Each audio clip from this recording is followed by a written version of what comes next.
어디 책을 좀 읽으면서 좀만 더 정리할게요.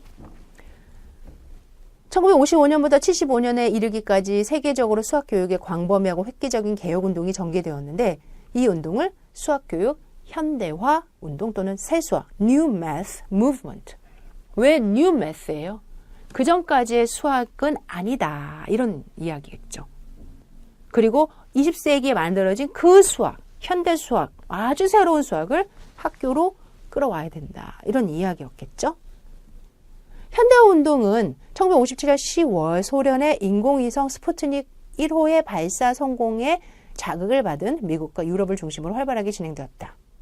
미국은 우주홀이라는 데서 사람들이 만나서 협의를 합니다. 그리고 유럽은 부르바키 학파, 유럽에 이제 유명한 수학자 학회가 있는데 그 학파, 부르바키 학파의 주축이 돼서 유럽에서도 새수학 운동을 하게 됩니다. 이러한 세계적인 운동을 우리는 수학교육 현대운동이라고 한다. 현대운동이 왜 생겼다? 첫째, 제2차 세계대전 이후 급격한 성장을 이룬 수학 자체의 발달 때문이다. 양적 팽창, 질적 변화. 다음 페이지 넘어갑니다. 바로 100여 개에 근접할 정도로 세분화되고 또 대단한 질적 측면이 있었다. 특히 20세기에 들어와서 고도의 추상화, 집합론의 도입, 대수적 구조의 강조를 그 특징으로 하는 현대 수학으로 발전을 했는데 학교 교육은 어떻다? 여기에 미치지 못했던 거죠. 여하튼 그건 나중에 얘기하고 우선 1번 이러한 수학의 대단한 팽창. 2번 기존의 수학 교육에 대한 반성. 즉 실용성을 강조했던 20세기부터 쭉 내려온 그 교육에 반성을 하면서 학교에서 이 현대 수학을 중심으로 발전을 하는 거듭한 반면 학교에서는 고전적인 수학 내용을 줄치고 실용성을 강조한 아동 중심의 존 듀이 지도법을 중심으로 지도가 되었다. 수학교육 현대운동은 학교 수학의 내용을 보다 현대화시키려는 시도로서 현대 수학의 정신을 학교 수학에 도입하고자 한 것이다. 현대 수학의 정신? 수학자들의 정신이겠죠. 그럼 수학자들은 어떤 사람들이에요? 고도의 추상적 사고를 하고 논리적이고 굉장히 어떤 수학을 수학답게 하는 그런 모습들이 보였을 거예요. 셋째, 수학의 응용 범위가 확대됨에 따라 현대 수학의 강력한 응용성에 대처할 필요성이 대두되었다. 넷째, 과학기술의 발달에 따라 사회적 구조가 변함으로써 전문 기술 인력이 절대적으로 필요하였다. 네 가지 중에 공부를 하기에는 두 가지 위에 1번하고 첫 번째, 두 번째까지만 참고하시면 돼요. 따라서 수학이라는 학문 자체의 변화와 그것을 수용할 사회적 여건의 변화, 아무래도 수학 교육에서 가치관의 재정립이 필요했겠죠. 이러한 운동이 수학교육 현대운동을 시작하게 된 이런 분위기가 수학교육 현대운동의 시작입니다. 그러면 수학교육 현대 수학화 운동의 방향은 어땠습니까, 선생님? 그러면 오른쪽에 이제 첫째, 둘째, 셋째, 넷째, 다섯째로 구별이 돼요. 왼쪽으로 다시 옵니다. 맨 아래.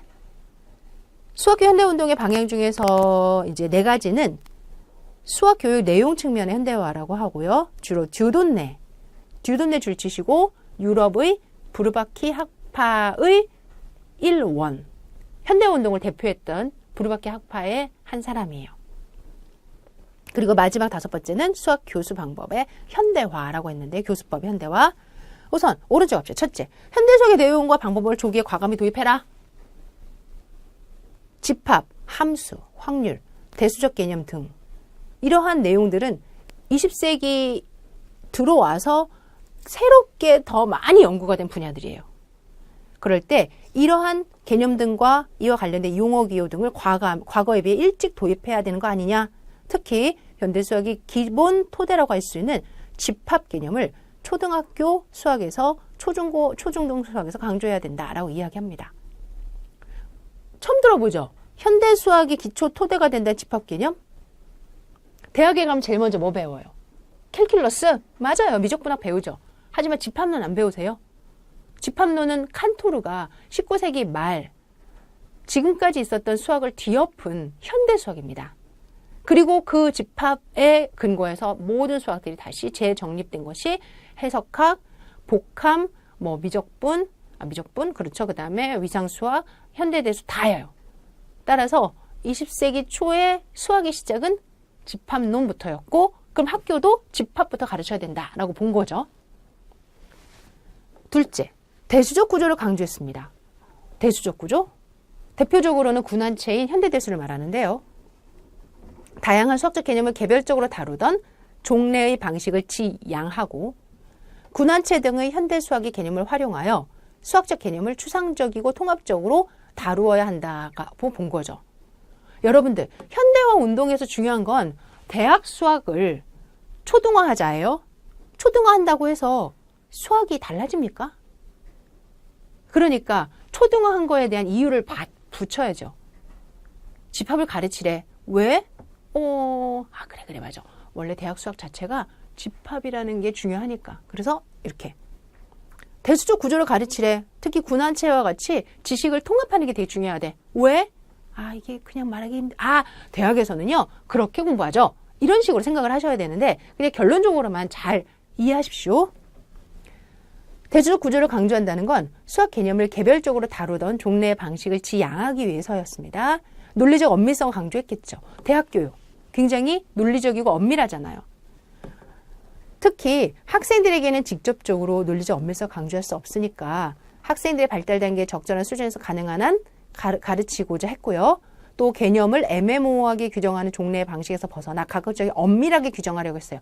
엄밀하게 규정한다 줄치고 집합적으로 정의를 바꾼다. 이렇게 생각하시면 돼요. 집합적 정의를 어떻게 바꿔요? 이후에 언어가 있는데 외연적 정의라고 합니다. 넷째, 현대 수학에서의 접근을 위하여 전통적인 교재를 정비한다. 새로 도입된 내용이 많겠죠. 그러니 과거에 우리가 배웠던 내용은 좀 정리를 해야 되죠. 대표적인 게 유클리드, 기하 같은 거였어요. 그리고 많은 학자들이 수학교육의 입장, 교육학의 입장, 심리학의 입장에서 새로운 지도법을 도입하게 됐죠. 그러면서 이 당시에 많은 교육, 심리학의 발달이 이루어지게 됐는데 그 대표적인 사람은 삐아제, 그 다음에 브루너, 그리고 딘즈, 스캠프 등등 우리가 들었던 많은 사람들이 이때부터 이제 주가 돼서 수학은 이렇게 가르쳐야 됩니다. 수학은 이렇게 배워야 됩니다. 라는 주장을 하게 됩니다. 삐아제는 조작적 심리학이라는 걸 주장하면서 수학의 여러 개념과 관련된 아동의 발달 단계의 규명에 크게 기여했어요. 발달 단계, 4단계죠. 감각운동기, 전조작기, 구제적 조작기, 형식적 조작기. 브루너는요. 어떤 교과든지 지적으로 올바른 형식으로 표현하면 어떤 발달 단계에는 어떤 아동에게도 효과적으로 가르칠 수 있다라는 큰 주장을 기본으로 EIS법, 발견학습, 지식의 구조 이런 거를 더 구체적으로 주장을 합니다. 그러면서 그 사람들을 더 많은 사람들에게 영향을 주게 되죠. 그리고 현대운동을 본격적으로 교과서화하기 위해서 스쿨 매스매틱스 스터디 그룹이라는 SMSG라는 연구회가 만들어져요.